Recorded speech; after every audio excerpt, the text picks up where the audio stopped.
Welcome to the Life is Better With You Here podcast with Dr. Childs. Here, we want to help. And where there's help, there's hope. A short disclaimer. This podcast is not a replacement for therapy.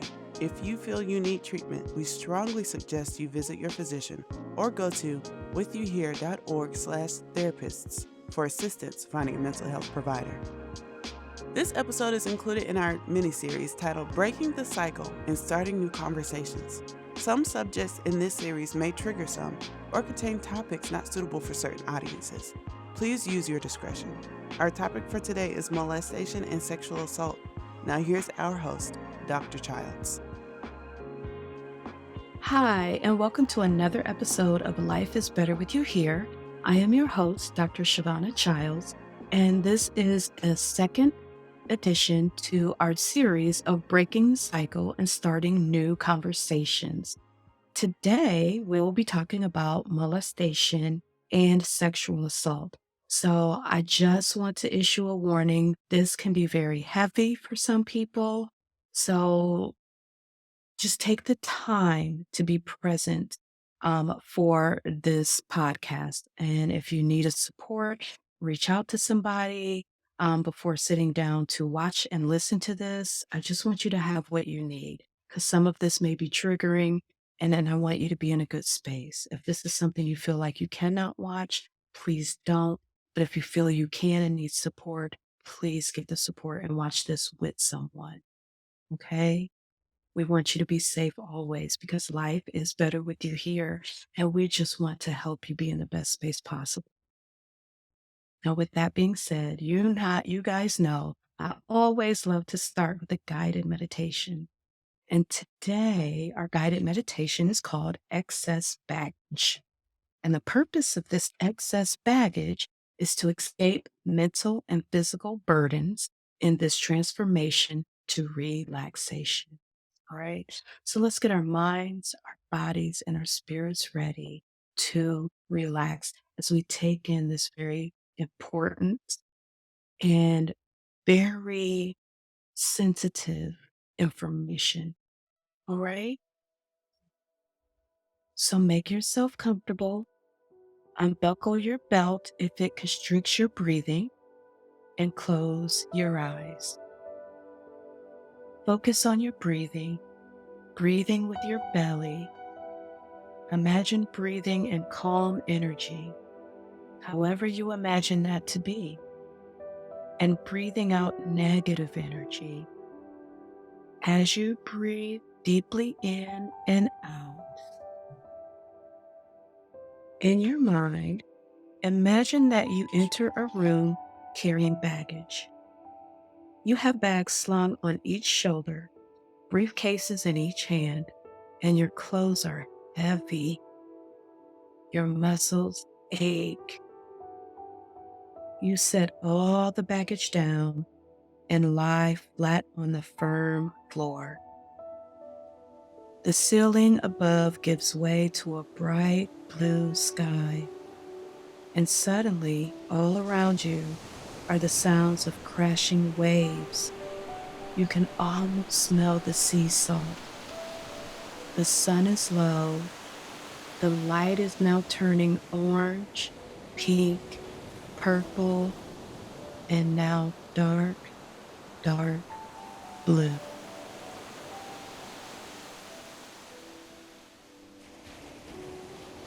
As you lie flat, you bend and rotate your legs, stretching your muscles. They are thirsty for oxygen, and they soon have it.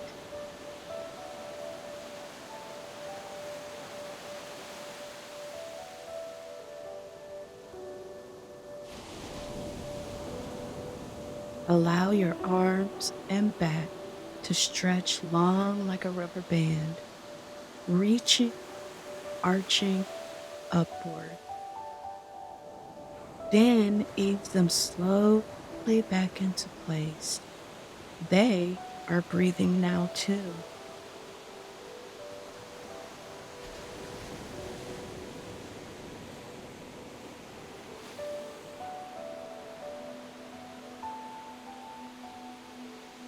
Soon, every muscle in your body will receive fresh oxygen from the ocean air taken in by your lungs. You will be relaxed in body and prepared to relax in mind.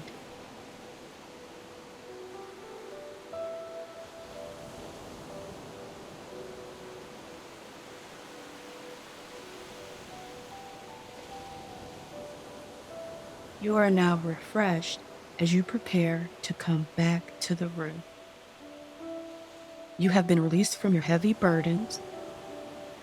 Open your eyes, wiggle your feet and toes, stretch your arms, hands, and fingers. Stretch your entire body if you need to at this time, and feel the gentle relaxation flowing through you. Okay. I hope you guys are feeling relaxed and energized and got a good stretch in. That might have been a struggle for some of us who don't stretch that often, but I hope you're feeling relaxed as we dig into this, like I said, very sensitive topic today. So, we're going to talk about molestation and sexual assault. So, Webster's dictionary defines molestation as sexual assault or abuse of a person, especially a child, and that's anyone under 18 years of age.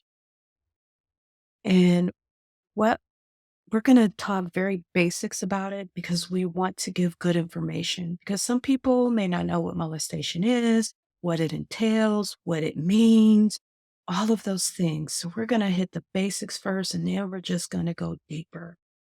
So when we talk about molestation and what it is it's touching of private parts, exposure of genitalia, okay, exposure of our genitals, taking of pornographic pictures, rape, which is sex against our will, okay, without consent. And we will be talking about consent briefly here, but we will also have a podcast on consent. We are talking about molestation is also considered encouraging sexual acts with the molester or encouraging sexual acts with other children. So, with a molester encourages sexual acts between two other children or more, two or more other children, and variation of these acts. So, you guys know I like to give statistics on things, and I think statistics are important here for us to wrap our brains around this. And I got these from the CDC. Most children don't report being molested for various reasons. They're scared. They think they're going to get in trouble. The molester has told them they will hurt family, or the molester has told them they'll be in trouble if they tell. And if they're 5, 6, 7 years old, this is what they believe because 9 times out of 10, it's adult, it's a family member, it's somebody that they know, or another kid, or an older kid. Okay. Molesters come in all shapes, sizes, colors, genders, all of this. So, oftentimes we think of a molester as being an adult male perpetrating on a female child. Not always. So we need to expand what we think a molester looks like so that we can see it and open our eyes and open our vision up to this. So while they give us these statistics, because children don't always report it, and not only children, some families don't report it because sometimes the molestation is happening within the family and we withhold it. We talked last podcast about generational curses. Molestation is one of those generational curses. And because it's a generational curse, it could go unreported, which means the number of actual molestations is probably underrepresented. Okay. Um, about 1 in 4 girls and 1 in 13 boys in the United States experience child sexual abuse. Okay. So many, many more girls than boys, but also our boys. Okay. This shouldn't be happening to any of our children, but it's happening to girls and boys alike. The 1 in 4 girls and 1 in 13 boys. Someone known and trusted by the child or the child's family So it's often somebody close, it's often somebody we know per- perpetrates 91%. Think about that.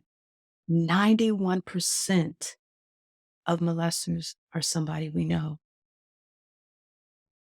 The total lifetime economic burden, what this costs in the United States for treatment, hospitalizations, all of those things is $9.3 billion. This is the cost, $9.3 billion. It affects how people think, how they act. It it's a significant trauma. If I can tell you the number of people that I have treated and there's trauma there, and we go back to childhood trauma, most of them have been sexually abused or sexually assaulted. And it's been by a family member, somebody that they knew, a family friend. So some of the consequences of physical health consequences is sexually transmitted diseases, physical injuries, chronic conditions later in life, such as heart disease, obesity, and cancer. Some of the mental health conditions, of course, is the trauma, depression, anxiety, and PTSD. I have a number of people that can't sleep from flashbacks, nightmares. And when you ask them about the event, like typically we start to have memories of our life around 5 or 6. But if a trauma has occurred at like 4, and I've even had people at 3, they can remember being 3 years old and having this thing happen to them vividly. And that's highly unusual. Usually we start to remember our lives when we're around 5 or 6 years old. Most people. Some people have memory before that. But typically people who have memories before that. It's usually based around a traumatic event. Example of behavioral things that happen, and we know this from research, substance abuse or misuse, they're masking pain. Okay. They don't want to feel the way they feel. They don't want to remember what happened to them. They told somebody they were not believed, or they told somebody and nothing happened, and they have to deal with this thing that happened to them. Best way to deal with it, drinking and drugging. Okay. So substance abuse or misuse goes up, including opioid, which you all know we've been having um, a problem within our country. Risky sexual behavior. Typically, people who have been molested tend to be more promiscuous, and with that promiscuity becomes other mental health behaviors.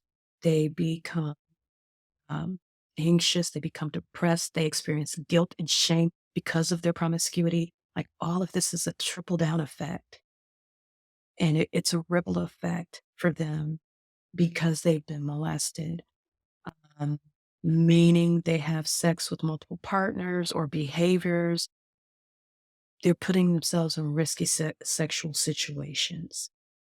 Okay, that can result in pregnancies or STIs, or STDs, increased risk for perpetration of sexual violence.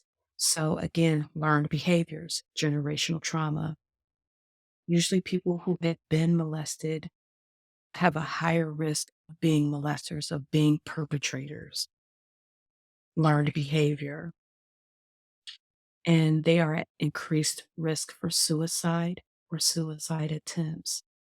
So again, here we are with something of a trauma bringing us to that base of, I don't want to be here. I want to kill myself. Suicide is what they come to because they don't want to feel like this. They feel there is no way out. They don't know how to resolve it, and they keep thinking about it, and they keep having flashbacks, and they keep having nightmares.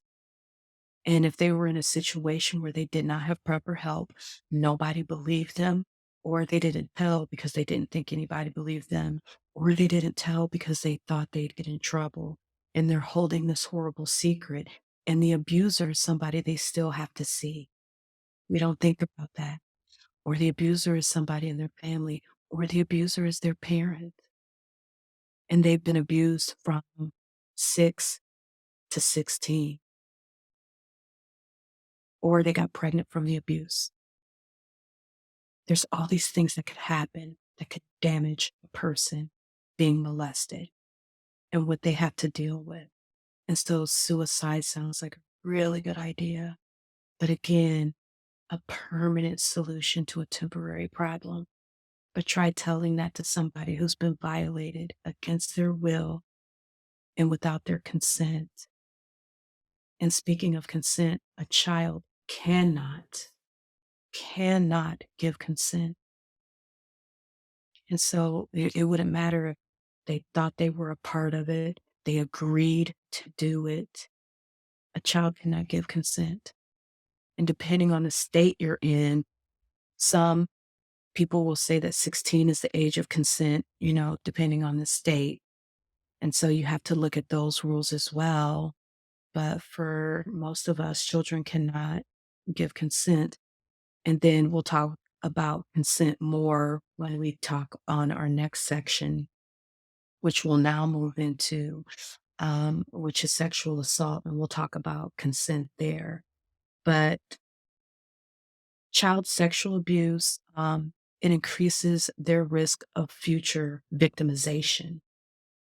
So recent studies have found that females exposed to child sexual abuse are 2 to 13 times increased risk of sexual violence. I'll repeat that. Females exposed to child sexual abuse are 2 to 13 times increased risk of sexual violence victimization in adulthood. Okay? And people who experience child sexual abuse are at twice the risk for non-sexual intimate partner violence. So they're at twice the risk for domestic violence. So this is the impact of molestation in the family, or molestation, period. And there is help. And so how we protect them, we'll talk about how we protect them, and we'll go into right now what is sexual violence and how that differs from molestation. Molestation, we will relegate to our 18 and younger. Sexual violence, we're going to relegate to our 18 and older population. So, sexual violence is the sexual activity when consent is not obtained or freely given. And again, when we talk about consent here, I want to be clear. Consent is saying, yes, you agree to something. Consent can be revoked at any time. And this is where we get mixed up. This is where it gets a little muddy because we can be in the act and whomever, female, male, can decide, you know what? I don't want to do this anymore. At that point, when that is said, it is done. Consent has been revoked. Everything should stop. Even if there has been penetration and the person wants to stop, male or female, everything should stop. Consent is consent. And if it is revoked, it is revoked and it is still a no. Anything that happens after the no is a sexual assault. Just to be clear. Anyone can experience or perpetrate sexual violence. Anyone, male, female, anyone can experience or perpetrate it. Perpetrator of sexual violence is usually someone the person knows, such as a friend, current or former intimate partner, coworker, neighbor, or family member. It can occur in person. And what we have to realize now in our age of technology is it also can occur online. It has had detrimental effects, particularly online, which I think has also increased the suicide rate or thoughts of suicide. And through technology such as posting or sharing sexual pictures of someone without their consent, and non-consensual sexting. Okay.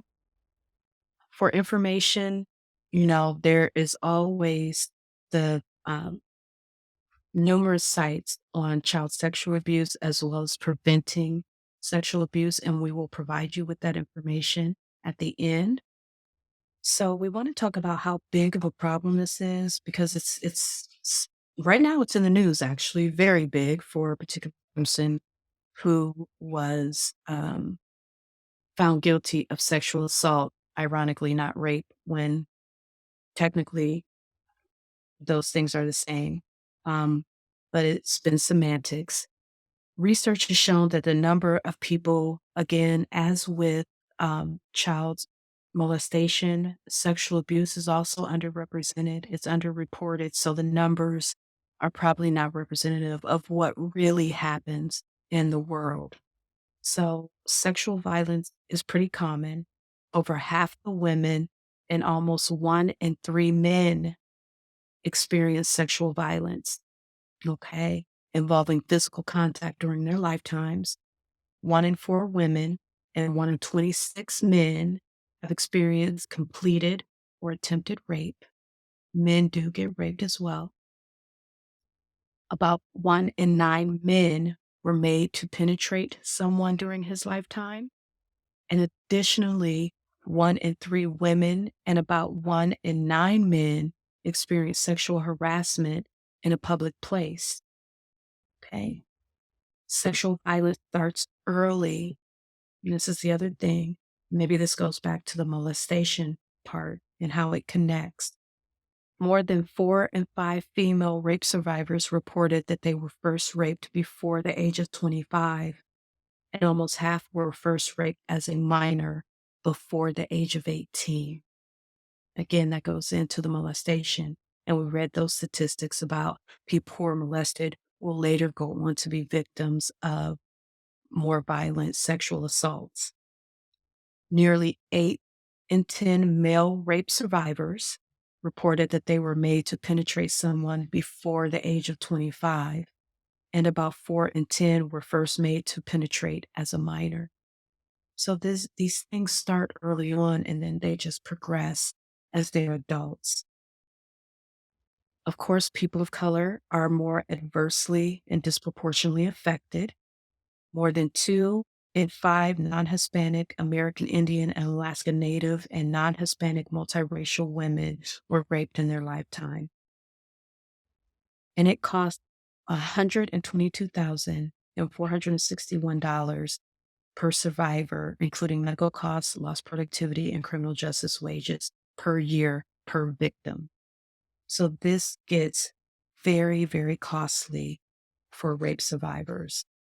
The consequences, again, it's the physical, like the bruising in the genital areas, sexually transmitted diseases, unwanted pregnancies, depression, anxiety, and you got it, suicidal thoughts. Suicidal thoughts, again, are huge here. It's a way out. They want out. They don't want to feel this way. They feel like they have no control. Something happened to them without their consent, without being asked. Something was taken from them, and it's their body, and it's something they cannot get back. And so when it's something you can't get back, you feel like you've lost control. And if you don't report it because you've been threatened, you're scared or whatever, that's even more loss of control. And again, that feeling of you not wanting to be here. So the suicidal thoughts are real, they're there. And it's the whole feeling of not wanting to do this anymore, not wanting to relive it. No more PTSD, no more flashbacks, no more nightmares. Because it happened once in real life, but for them, it happens every time they think about it, every time they sleep and have a nightmare, every time they get an intrusive thought.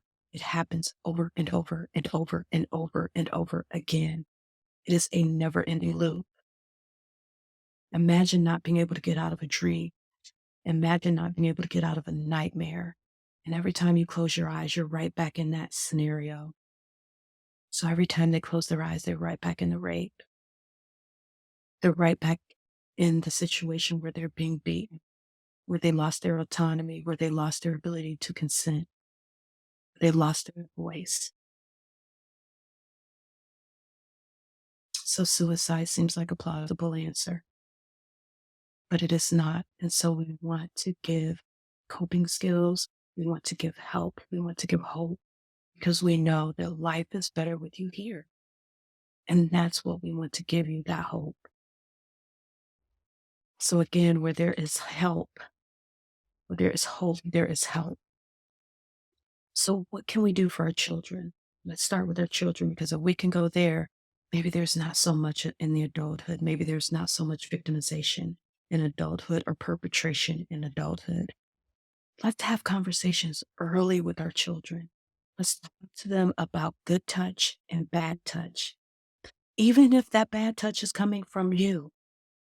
I had conversations with my son early on about what's good touch and what's bad touch and his ability to say he doesn't want to be touched, even if it's by me. If he feels like I'm touching him inappropriately when I was giving him baths, if he didn't like it, he could tell me he doesn't like that and I won't touch him. But for him to have autonomy over his body and to be able to tell me, his father, and anybody else that he doesn't want to be touched, that is his right. So let's talk to our children about good touch and bad touch and the ability to say no, they don't want to be touched. Also, let's talk about the real names of their body parts, penis and vaginas.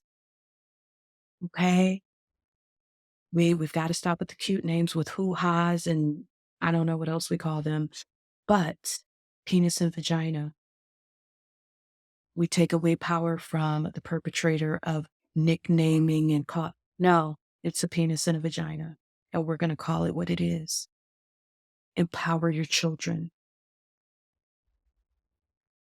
Identify who can be trusted so they know who to go to if something does happen. They know they can go to grandma, grandpa, mom, dad, their sister, their brother. Know the trusted person if something does happen, who they can go to. And know that no matter what that perpetrator tells them, it is okay to come to me. I will never be mad at you, and they cannot hurt us. Please come to me and tell me anything. I will always be here for you. Let them know they have a trusted space. No secrets. Let them know the difference between a secret and a surprise. We don't keep secrets. We can do surprises, but we don't do secrets. Okay? When kids are taught to keep secrets, it's easier for the abusers to abuse because the first thing an abuser might say is, this will be a secret between me and you. And if they've kept secrets between mom and dad about dad's birthday, they'll think, oh, okay, that kind of secret.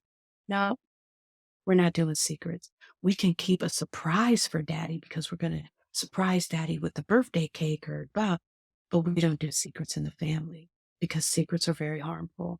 Secrets are how generational curses keep going. It's how generational curses are perpetrated and perpetuated. Okay, so no more secrets. If something happens, do not cover up for the abuser. Report them immediately, no matter who it is, and it may hurt your heart to do so, but they have hurt your child. What hurts more? We can love people from a distance and still do the right thing. Protect your child. Stop the generational curse, or don't even let one begin. Okay? For our 18 and older, we're going to go over some college rules, some party rules, and just general girl and or my boy bro codes. All right? When you're out, use a buddy system. Stay safe. Don't accept open containers or drinks. If somebody's bringing you a drink because they like you and they thought you were cute and they bring you an open drink, no ma'am, no sir, no thank you. You could be roofied. They could put anything in your drink. They could put Visine in your drink. They could put anything in your drink. If they want to bring you a drink, they can bring you a closed bottle of whatever, or you can go to the bar with them and watch them order the drink and watch it be made. Never leave your drink and come back to it. If you leave your drink and never come back to it because anybody could come by and put anything in your drink. We've got to be smart, got to be wise. Okay. Know where you're going with the person. If you're going on a date, know where you're going before you go. And I know when young people say, well, I don't want everybody in my business. We need to be in your business because I need to know where you are and I need to know if something happens to you. Okay. Charge your cell phone. Let somebody know where you're going in case we don't hear from you. Ch- Check in, share your location with somebody. You don't have to share with everybody, but share your location with somebody so we know where you are. Okay. Particularly if you're meeting somebody online. Okay. Be careful about who you go out with. Know as much about them as you can possibly know. Don't share too much of your information on social media. We're all very, very good at that. We all trust it so much. We're posting this, that, and the other. How many times have you heard about rappers getting gunned down or people getting robbed because they shared their address? They shared everything on social media and then they wonder why such and such happened. It's because we share too much. Don't share so much. Just share what you can. Okay. Um, know your drinking limits. Okay. Know when you've had enough, specifically if you're on a date with somebody you don't know. You shouldn't be drinking that much anyway. You've got to be careful. And I'm talking to my males as much as my females. You've got to be careful too. When you're on a date, like I said, tell a friend where you're going. Don't compromise your standards. Set boundaries and be firm. If you want to kiss, kiss. If you want to have sex. But if you say no, you say no. In the middle of all of that, you can say no. If you don't want to have sex, you don't have sex. You set your boundaries and set them firm. Okay? If your date is making you uncomfortable at all, call a friend. Find a way out. Don't go to places you don't know. Have money for an Uber. Whatever it is you need to do, make an excuse and leave. Meet in a public place, first of all, anyway. Make sure you are safe. And understand that consent to sexual activity can be withdrawn at any time. It does not have an expiration date. You can withdraw consent at any time. Okay? So my challenge for you is to become aware of your surroundings and have intentional conversations with your children about appropriate touch and not keeping secrets. And keep yourself safe.